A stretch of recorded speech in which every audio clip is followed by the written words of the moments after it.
the market can't really be that bad if the intelligence guy has bought in this market, right? The past 6 months have been eventful. And so what that all means is that last year is definitively going to be the peak of supply for the Seattle market. Are things actually slowing down? If they are, by how much? You know, we've sort of been accustomed to this idea of the housing market being down in the dumps. It's not everywhere we look, though. That is the biggest driver to stability in the market. It's controversial, but I think we can't really deny that it's been effective. Which they seem, the way they've been imposed seems pretty illegal. Welcome to the Rennie Podcast. I'm Ryan Berlin, head economist and vice president of intelligence here at Rennie. And after 6 months, I'm joined once again by Will Yee, who's our U.S. market analyst up from Seattle. Yeah, thanks for having me. How are you, Will? I'm good. Always glad to have the opportunity to be here. I love talking the market. And, you know, last 6 months since the last time I've been here, I feel like it's sort of like an outlet for me to speak, or else I kind of sort of tend to bore my wife with all the details. So I'm sure, you know, bless her, she humors me, but I'm glad to be here today. Yeah, we should do this more often then, just to spare her. And you just bought a house. I did. Very exciting. Yeah, down in Seattle. I've been telling my analysts that, you know, the market can't really be that bad if the intelligence guy has bought in this market, right? So.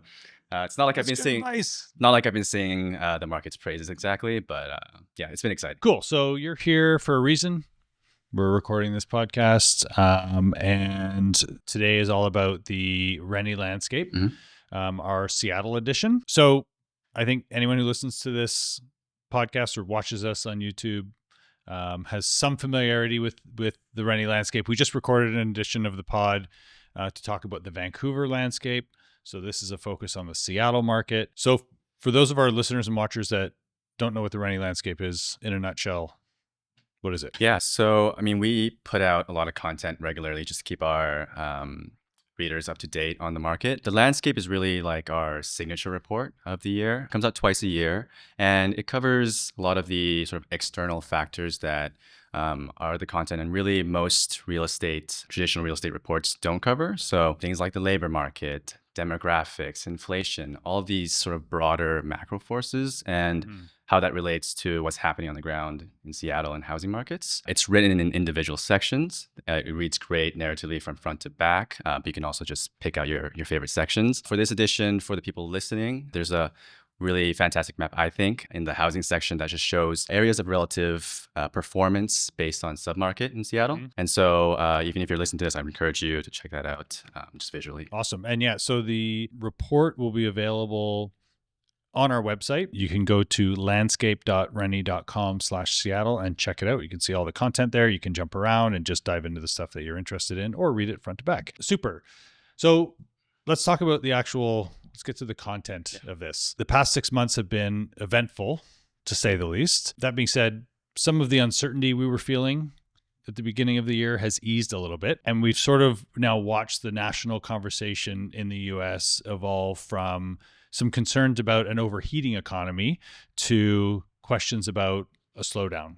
Like, are things actually slowing down? If they are, by how much? Where's it going? So this is kind of the backdrop for our discussion today, and sort of an overarching, theme throughout this edition of the landscape. As part of this episode here, we want to talk about three broad topics that are all somewhat related. First, we're going to talk about something that sounds quite pedantic on the surface: the downward revisions to job estimates in the US. If you're listening or watching this, you probably were vaguely aware of it because President Trump really didn't like the revisions and took some drastic action, firing the head of the BLS.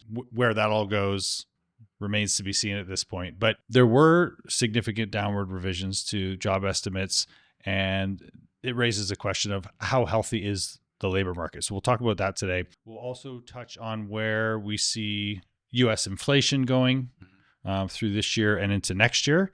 And then in the context of housing, what does that mean for mortgage rates? Yep. And third, we'll take a look at the Seattle market to identify where, there's some differences in performance, because not all parts of the market are performing similarly. So to start, let's start with the job market more broadly. Great place to start. Yeah. And the job market, in context of discussions around real estate are super important, Yeah. right? Yeah. Like when people want to know what's happening in housing, the questions often go right to like, how are sales trending, or how much inventory is available, or what are prices doing? But underpinning all of that is an aggregate ability and willingness to afford housing. Yep.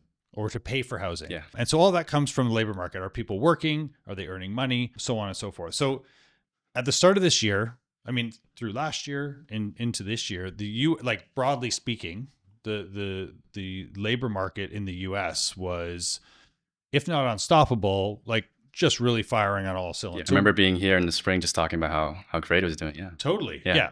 The numbers were like off the charts good. Yeah. What's changed? So maybe I think we can start by, again, just really driving home why the employment numbers matter. You mentioned it's a little bit pedantic, the downward revisions. I'll just give you some context to start, right? So over the past 2 years, the US has added on average about 190,000 jobs per month. These are jobs that, brand new positions that didn't exist previously, right? And that's important because at the same time, the US population has also been steadily expanding, right? So last year through foreign migration, we added about 2.4 million residents. The year before that, 3.7. That's a lot of people. And, these people, they need jobs, right? Not all of them are going to be of working age or, looking for an active position, but definitely a lot of people who come to the US come here for the job opportunities for the labor market. Mm-hmm.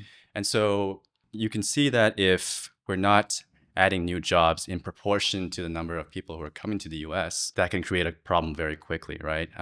You would expect that if we're not keeping pace, that the unemployment rate would rise. So this is, assuming it's an issue because we're assuming people are primarily moving to, with the exception of asylum seekers, and we're talking about legal migration here, people are coming for opportunity. They're looking to work. So if the number of jobs being added isn't keeping pace with that growth, presumably then we have a lot of people who really want to work but can't find work. Exactly. So you can imagine 3 million residents for the same amount of jobs. Either those people they're here and they can't find a job, or they're competing with the same pool of people who are already here, and that would drive the unemployment rate up. Right.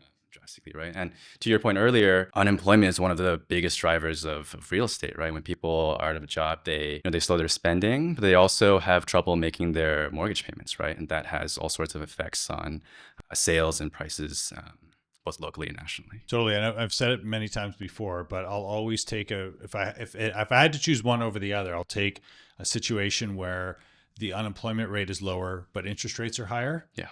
Versus the opposite, where Right. you have low interest rates, which, hey, if you got your job and you're a homeowner or prospective home buyer, that situation could work out for you. But you look at from a like more broadly, the stability of a market and the health of a housing market, you want as many people working as want to be working effectively, get that unemployment rate down. Mm-hmm. And that is the biggest driver to stability in the market, because if people can afford their payments, then that's a good thing. Yeah. No matter where rates are. Yeah, right? exactly. Yeah. So that's the context. And so far this year, then, based on the initial readings of jobs created year to date in August, we had thought that we had added about 1 million jobs so far. The Bureau of Labor Statistics, who put out those numbers, they regularly go back and revise those numbers as better information comes in. Typically, that's the sort of thing that maybe only you and I would pay attention to. It's not usually headline news. But this year, the revisions have been the highest on record ever, right? So we started the year off believing that we had added about 1 million jobs up until August. After the final revisions, that number has shrunk to just 600,000. So that's a downward revision of nearly 40%, right? And so that's 400,000 jobs that we thought that we had added to the economy, but that never really materialized when we actually got the more accurate data. That underscores this notion that's really resonated with me recently, which is that all knowledge is provisional. Right. And so that is especially true in the world of, whether we like it or not, in the world of data gathering and statistical measurement and analysis. And so in this case, now we have our reality, our perception of reality has changed. Yeah. So we have an unemployment rate now that is a little bit higher, but not very high. Yeah. Like, where does it sit right now? Yeah. So actually, that's the surprising thing. Like, even though job creation has slowed so much, and actually in July and August, total employment actually contracted. We've seen that the overall headline unemployment rate has actually been super firm. So in August, it was 4.3. So it's barely nudged up from August of last year, which was at 4.2. And historically, that's still a super tight unemployment rate, right? And so, there's a few things that are happening here, but I think the main thing is that with the federal administration's new stance on immigration, it's controversial, but I think we can't really deny that it's been effective, right? So there's been a lot of studies and estimates that have come out this year showing that net migration this year, the highest number I've seen puts it at around 400,000, and as low as negative 400, 500,000, right? And so that's way, way different than what we saw the past 2 years, which were elevated, right? But also meant that we actually need to create less jobs per month to maintain the unemployment rate because less people are coming in. That's right. Yeah. So it's just this funny thing happening right now where we're seeing lower migration, but that's actually kept the unemployment rate fairly steady in the short term. I don't want to jump ahead too far, but it also underscores this idea that, there isn't a lot of idle labor that needs to be employed. An unemployment rate of 4.3%, like that's effectively full employment. Yeah. It could be a little bit lower than that, but we'll talk about tariffs in a bit, but we talk about reshoring manufacturing and wanting to bring employment to the US. Well, employment is there. And if you're reducing migration, there's not much more you can squeeze out of that orange, right? Yeah, so it's interesting that we've had this downward revision in jobs. The unemployment rate, there's like nothing concerning about where it's at. It's barely moved and it's low. So beneath that headline unemployment rate, what have you seen that is concerning, if you will? Yeah. So to your point, like 4.5% is sort of there's a base level of unemployment that you would expect just even in the tightest markets, right? There are people who are just naturally between jobs. You can imagine someone's moving maybe to a different state, maybe they're having a career change, or even like as we just mentioned, like they're new to the country or they just recently graduated. They take some time to situate themselves in the labor market, right? And that's natural. But we can actually look at the characteristics of the currently unemployed just to see if that tells us anything else about where the overall rate is headed. And when we do that, we actually see that the share of long-term unemployed has actually jumped quite a bit in the last year. So these are people who have been looking for a job for over 27 weeks, that's half a year, and who want a job and are unable to find a position, right? And so that share has risen from a historical average of about 20% to 27% as of August. Right. And so you can imagine like this is supposed to be a tight labor market, right? But if a quarter of the unemployed, 27%, can't find a job even after 6 months, 6 months is a long time to go without a paycheck, right? That tells us a lot about the underlying health of the labor market, even if the overall rate hasn't risen.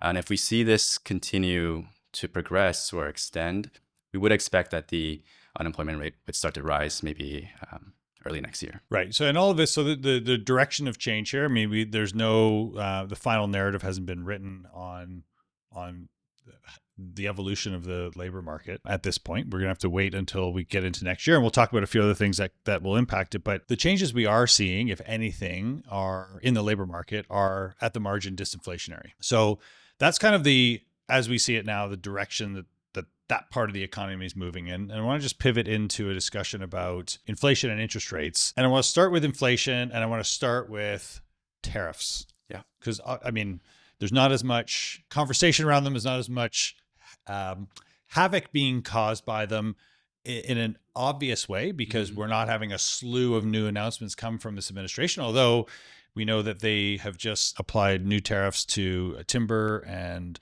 lumber and furnished goods. President Trump has now re-escalated the trade conflict with China. So I don't think the at least until ultimately the Supreme Court rules on the legality of the tariffs in November, which they seem, the way they've been imposed seems pretty illegal, but we'll see what that ruling is there. But let's say they continue to persist, right? I guess we have an understanding of maybe how that'll manifest in our economy based on what we're seeing in the data to date. We look at tariffs, we look at the trade tensions that exist between the US and so many parts of the world. How is that showing up in prices to this point? Well, I was actually reading the Vancouver edition of The Landscape. It's a great read. And it's very envious in the inflation portion of that edition that you guys had, all but declared victory over inflation here in Canada. Yeah. Don't have A quite little bit of the hubris there. Yeah. don't have quite the same good news to bring my American listeners here. In April, inflation was at about 2.3%. So, Ryan, we were so close to that 2% central bank target. Yeah. But also in April, as you know, was Liberation Day and all the associated tariffs, right? And so, it took some time to pass through to prices, but we always expected that those pressures would eventually show up in the data. Over the summer, that's really manifested. And we know that the recent bout of inflation, which has ticked up to 2.9% as of August, comes from a lot of these tariff pressures, because when we look at the components of inflation, it's all of the most import reliant items that are seeing the highest increases, right? Surprise. So I'll give you a familiar, maybe a painful example for Seattleites, and that's coffee beans, right? Right. And so, the idea with tariffs is that you're taxing foreign production to incentivize producers to come and produce it here in the U.S., right? Fortunately, there are a few items that just no matter how much you tax them, it's just not feasible to produce in the U.S., right? So coffee beans is a great example. We import over 99% of all of our coffee beans. It's just simply not hot enough in the U.S. to grow them effectively. About a third of those come from Brazil, which currently is facing a 50% tariff. Yeah. And so you can imagine all of those, if you imagine a Starbucks, if you own a Starbucks and they're buying coffee beans, they're feeling that price pressure very immediately, and they couldn't turn to a domestic source of coffee beans even if they really wanted to, right? Right. And so over the past year, if you've noticed the price of a cup of coffee going up, it's because coffee beans prices have gone up 20% in a single year, right? And we're seeing that across many categories, so like furniture, bananas, jewelry, all of these sort of items that traditionally have come from foreign sources are posting the highest gains year over year. So that's really interesting. I mean, it's like very like logical and intuitive consequence, because the tariffs are still in place and we don't know what the path for them looks like going forward. Questions about where inflation will go from here. So what are your thoughts on that? Yeah, so I mean, I mentioned earlier, we're beginning to see that pass through. I guess the question now is on the magnitude and how long this uptick in inflation will last for. It's interesting because the Federal Reserve in September cut rates by 25 basis points, right? And that signals that they believe that they're not too worried about inflation, that it's going to be a one-time pass-through. Same time, based on what we're looking at, we do expect that pass-through to take some time to conclude, even if it is a one-time event.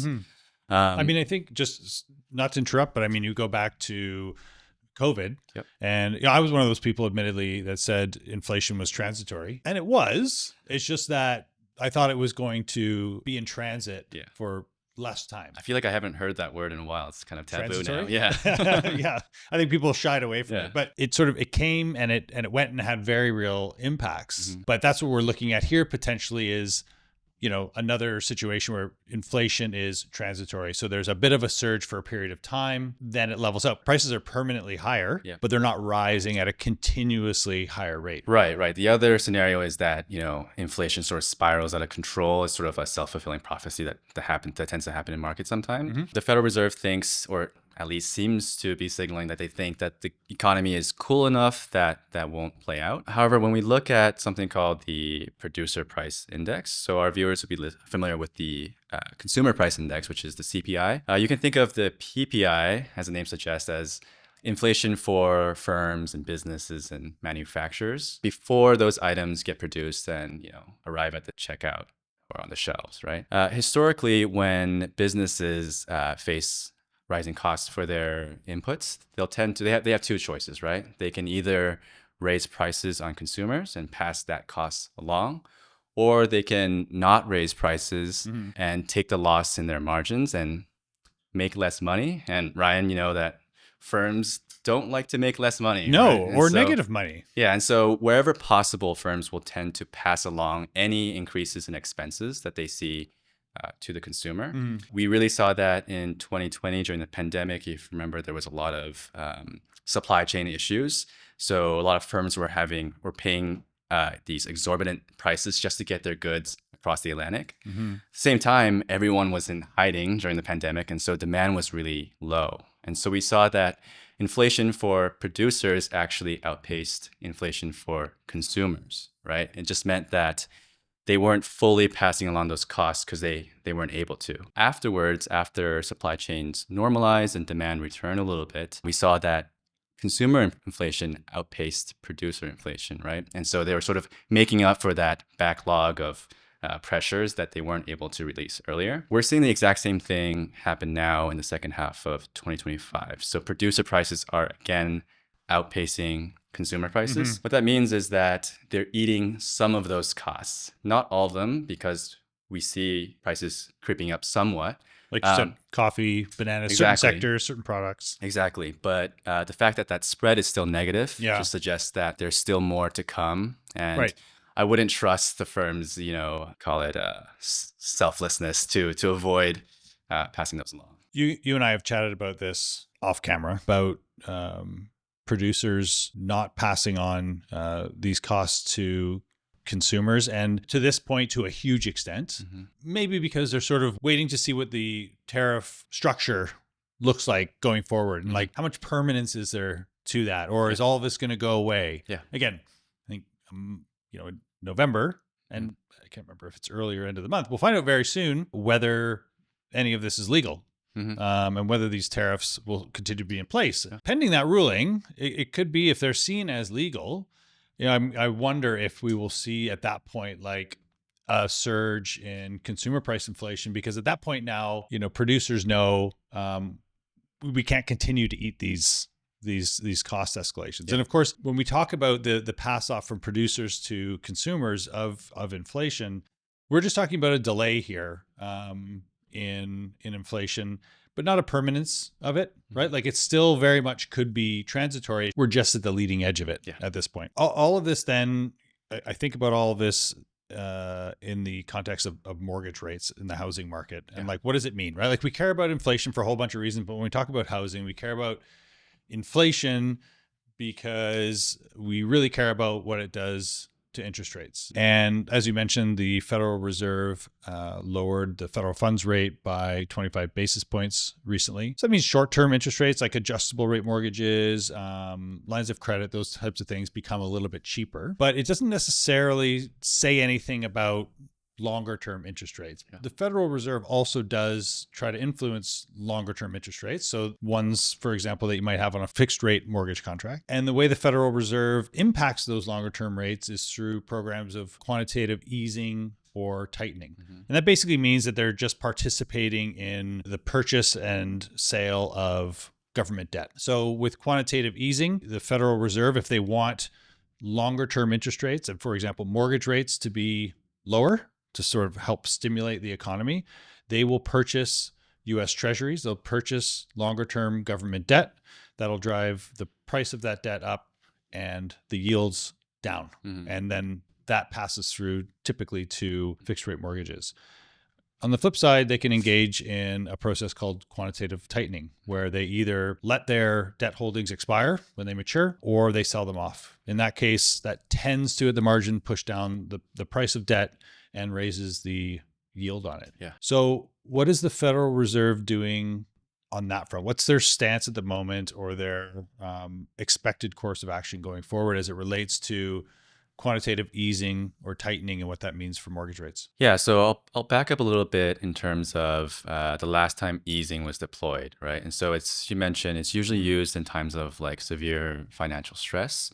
It started in 2008 during the housing crisis. The last time was in 2020 during the pandemic. And that was the greatest deployment of quantitative easing that we've ever seen. Some of our viewers may have heard this term, printing money. In a way, that does describe what the Federal Reserve does. They, create money to purchase long-term bonds, right? But in order for it to be effective the next time another, financial crisis arises, they need to sort of dial back the money that they've already released into the market so that they can redeploy it when they need it again, right? And so what we're seeing right now is exactly that. So they're trying to reduce their total asset holdings, right? The problem is that it sort of runs counter to what they're doing with short-term rates, as you mentioned earlier. Yeah, so short-term rates, they're cutting rates. They cut last month. They're expected to continue cutting through the end of the year.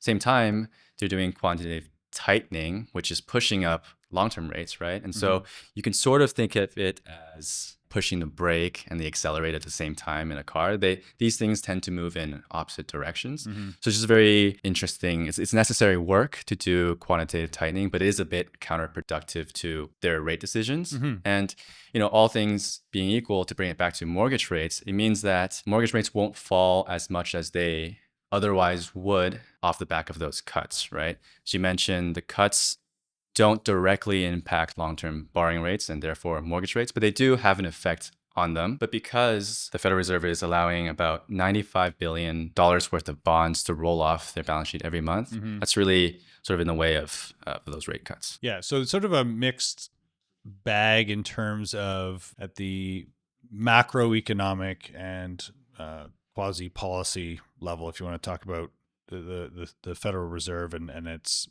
stance on monetary policy at the moment. When you look at everything that's happening, it's hard to, in your mind, I think, clearly understand how all of this is impacting housing, right? Because some trends that we're seeing are supportive of housing market activity. Others most definitely are not. So let's turn to that to close out here and talk about housing more specifically, and let's get into the Seattle marketplace. And we'll start with supply before we get to the other end of the spectrum, which is the demand side. We'll talk about rental and ownership. In terms of supply right now, are we seeing a lot more? Are we seeing stagnation? What are developers doing? Yeah, it's actually kind of a funny picture right now. So last year we saw that completions of residential units actually hit an all-time high in Seattle, or in the Seattle region. So more units than in the region history were delivered last year, right? At the same time, when we look at every single other forward indicator for supply, they're all massively down. So when we look at units currently under construction, they're down 25% year over year. When we look at permitting activity, it's also down significantly year over year and has been depressed for many years now. And so what that all means is that last year is definitively going to be the peak of supply for the Seattle market. Can confidently project that year over year for the foreseeable future, we're going to see fewer and fewer residential units come to the market, right? And we're already sort of seeing some of those effects show up in rental rates, housing prices, transaction activity. It's an interesting thing because we've been 4 years into some of these macro trends, but those macro trends are impacting local construction, and that in turn is also driving some of these differences in regions. Right. And so in Seattle, let's talk about rents for a moment. We're getting to the point, as you said, where there's likely to be, it's hard to see another path here forward, that there will be less new supply being delivered to the market. That on its own could push rents up, could push home prices up. But to this point in the rental market, how is it evolving? Because I think, we look at markets throughout the US and throughout Canada, and we have seen some softening over the past year. Part of that, I think, is related to falling interest rates, which makes interest rates that have come off from their recent peaks, which has made home ownership more attainable at the margin. But how is the Seattle market evolving? And if that's too broad, what's happening within the region? Yeah, so on the rental side, it's interesting because I mentioned earlier that completion surge peaked last year. A lot of those projects were sort of dreamed up of during the low rate environment of 2021. Obviously, rates have come up since then. Rents at the time in 2021 were also appreciating just like crazy. So it was about 8% year over year rental appreciation in 2021. Today, that's about 1.3% in Seattle wide. So at the same time where financing costs are increasing, the future potential of rents for developers are decreasing, right? So you can imagine why they're pulling back on construction. And we're seeing areas in Seattle sort of reflect that pullback. So we can take Lake Union as an example, right? So Seattle-wide, I mentioned seeing 1.3% rent appreciation. Lake Union has posted an increase of 3.9%. So, almost 3 to 4 times higher than the broader region. A big part of that is because there has been no rental product under construction in Lake Union since the first half of last year. Same time, Amazon, which is the biggest employer in that area, instituted a return to office policy late last year. And so you have no new supply coming to market while people are trying to get back closer to the cores. And that's driving a lot of rental in that area, right? And we're seeing that sort of across the board. Rents are sort of diverging from 21, 22, when sort of across the board, it was sort of a rising tide lifts all boats sort of situation where we're just seeing rental appreciation across. So you're saying supply and demand matter. They definitely matter. I'm validated as an economist. Maybe one other point too. I think in the report you note that in Greater Seattle, rental rates have gone up relatively modestly in the past year, 1.3%, but wages have been growing faster. Yeah. So at the margin, rents are still high, but renting is more affordable today than it was a year ago. Exactly. And you haven't been really able to say that about inflation over the past year. Like wage increases haven't really kept pace with inflation over the past several years. And so, most households have been feeling that pinch. So it's great that, at least for now, you're right. Seattle average income increased about 2.7% year over year. So should definitely help with some wallets in the area. So the fact that, you touch on households, yes, maybe struggling financially a little bit more recently. Home sales are down throughout the region. I'd say, not surprisingly, because even though mortgage rates have eased, they're not where they were pre-pandemic. Yeah. They're depressed, constrained, subdued, take your euphemism, right? It's been that way for like 4 years now. So the broader market is down about 30 to 40% in terms of sales counts compared to historical averages, right? Okay. But to really identify and see if there's any like pockets of performance, we assessed sales count totals from the first half of this year and compared them to the first half of 2019, which is often seen as the last normal year before all of the pandemic-related distortions. And for our listeners, if you turn to the print edition of the landscape, you'll see sort of a heat map where we show some of that relative performance. It's a great map. What we actually see is that a lot of areas, particularly north of the Seattle core, so thinking of areas like Ballard, Green Lake, and then east into Kirkland, sale counts are actually up year over year between 5 to 15% versus 2019 totals. Very surprising. Those areas tend to be they're desirable areas, but they're also not top of the market in terms of prices. Right. And so these areas are really high in demand from, well-to-do, relatively affluent families. Upper middle class? Yeah. That, have done actually relatively well over the past few years with some of the equity gains and are maybe looking to stay close to the cores, but, also want just a little bit more affordability or a little bit more space. And the market's been depressed for 4 years. And over that time, a lot of life changes has happened. So just naturally, families getting bigger, people getting married. So that sort of activity has really kept sales counts in that area quite firm. And even actually, like I mentioned, up from the 2019 totals. We can contrast that to south of Seattle proper. So areas like Renton, which are traditionally the much more affordable submarkets in Seattle. These areas have buyers that are traditionally more rate sensitive, right?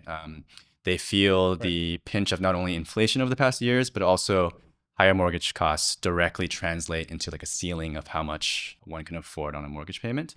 In these areas, sales are down anywhere between 30 to 40%.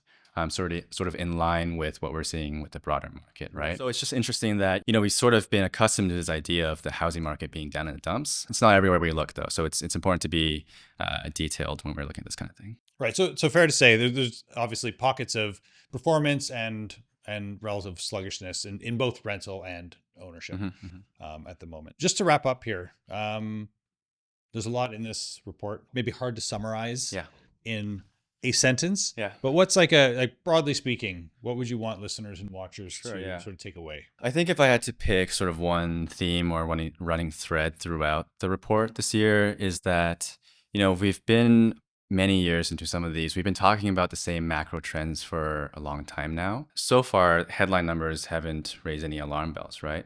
But sort of wherever we look, from labor to inflation to the housing market is a great example that we just talked about. We're sort of seeing the beginnings of stress and strain sort of building underneath. So, I think if you are a buyer in today's market, for example, going back to the housing example, and you're looking for a home in like Ballard, Green Lake, and you're operating with the assumption that sales counts are 40% below historical averages when in fact they're up 10 to 15%, I think you're doing yourself a really big disservice, right? And I think that goes with the labor numbers, right? If you're making a big financial decision over the next year and you're looking at the unemployment rate and you're saying, hey, the labor market's tight, I can do this, you might want to take a pause when you consider some of the share of long-term unemployed, like we mentioned earlier, right? And so I really think now is a time to sort of look past some of the headlines. That's always the case. Obviously we're in this work and we'd like to dive into details, but I think now more than ever,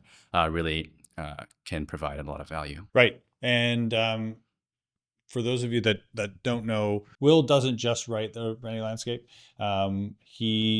He frequently publishes commentary on goings on in the housing market, in our economy as it relates to policy, and that content all goes to rennie.com. So you can go there and you can read what his thoughts are on the latest jobs numbers, if they ever release those data again. Because right now they're not. Inflation, same thing there.